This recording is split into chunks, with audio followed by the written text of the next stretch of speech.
above us that passed us like 30 seconds ago. A UFO. Yeah. It's murder 295. Yeah, something just passed over us. Most of the UFO story has always been up there in the sky. Pilots chasing lights, radar screens lighting up with impossible speeds, and I'm sure that is a huge part of the mystery. But here's the thing.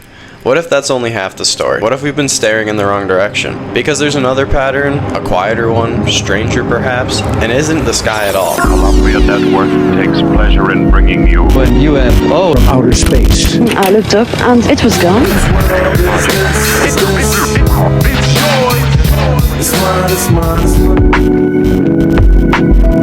1967 Nova Scotia. Divers searching the sea floor after something glowing splashed down. 1977 Brazil. Villagers with burn marks after lights hovered above their homes. 2004 California. Navy crews whispering about sonar contacts moving faster than any submarine in existence. Because we were in F-18Fs, so we had pilots and Wizzo in the back seat. Looked down a small, saw a white tic-tac object with a longitudinal axis pointing north-south and moving very abruptly over the water, like a ping pong ball. There were no rotors, no rotor wash, or any sign of visible control surfaces like wings. So is it possible the oceans are just as much part of this mystery as the skies? And if that's true, why don't we ever hear about that? In 2021, the Director of National Intelligence quietly admitted something in a report to Congress. Some UAPs, they said, weren't just seen in the air, they crossed domains. Air into the sea and sea into the air. And this isn't conspiracy language, this is straight from the government. It is my honor and privilege to testify before you on the issue of unidentified anomalous phenomenon, formerly known as UFOs. Let me be clear, UAP are real. Advanced technologies not made by our government or any other government are monitoring sensitive military installations around the globe. Furthermore, the U.S. is in possession of UAP technologies. So why would they even mention this happening? And once you start looking for it, you see the trail goes back for decades.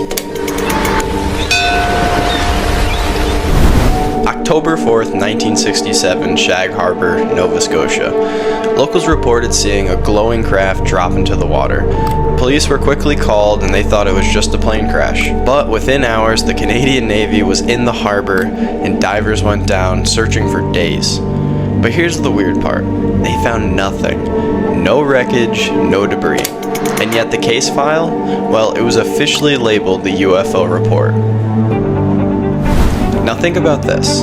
Roswell, probably one of the most famous cases, also started as a crash story. Military on site, recovery operation, and just pure confusion. But Roswell left behind debris, which makes Shag Harbour kind of unique, because all they left behind was water. So doesn't that kind of feel a little bit off? Jump ahead a decade to Brazil. In the small town of Colares, people start reporting glowing craft hovering above them. And these weren't just lights in the sky. People were actually hurt. Burns, puncture wounds, dizziness. Doctors had to treat these people. Even the Brazilian Air Force launched Operation Saucer. In just the first mission, they logged more than 130 observations, photos, testimonies, medical notes.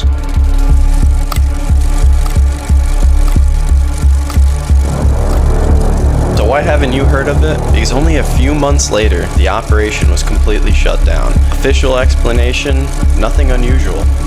But the documents are there, the photos are there, and the injuries are unfortunately real.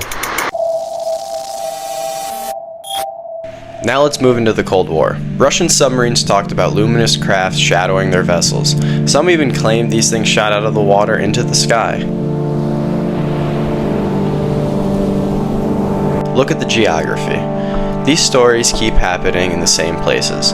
Coastlines, naval ranges, shipping lanes, nuclear war, tensions rising, that also being a big part of it.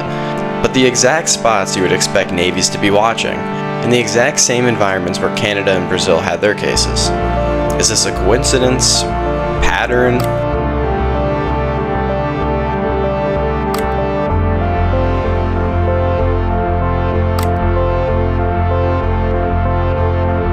Perhaps we need some outside universal threat to make us recognize this common bound. I occasionally think how quickly Our differences worldwide would vanish if we were facing an alien threat from outside this world. And yet, I ask you, is not an alien force already among us? Now the case everybody knows, the Nimitz encounter in 2004. We've all seen the Tic Tac video. We've all heard the pilots.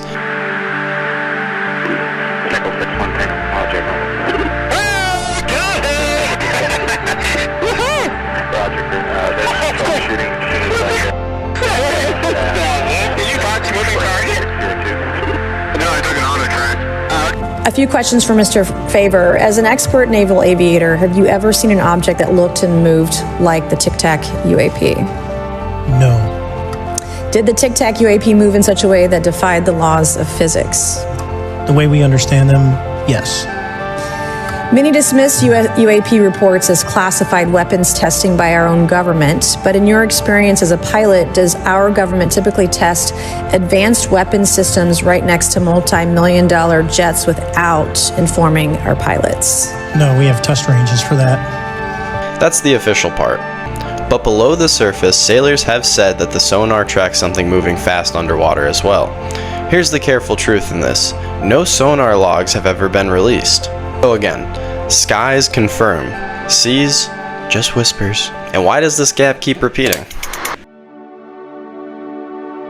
Let's slow down for a second, because to really understand just how strange this is, you've got to understand how water works.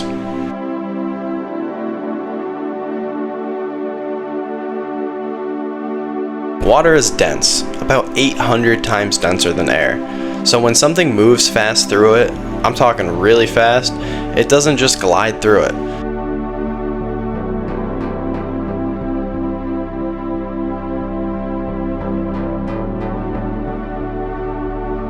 And that's why submarines are slow.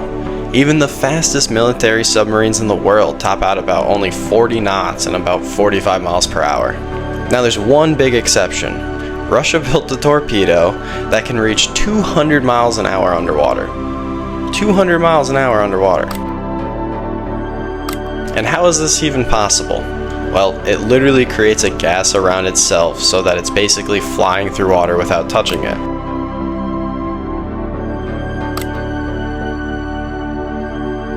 But here's the problem. It's loud, it's hot, and it goes in a straight line. And it runs out of fuel within seconds.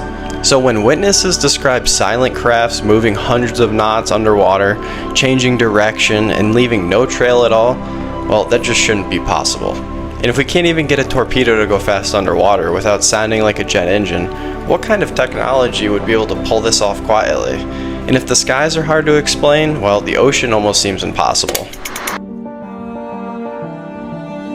So maybe this story isn't new at all. In fact, maybe it's actually way older than we think, just told in a new way.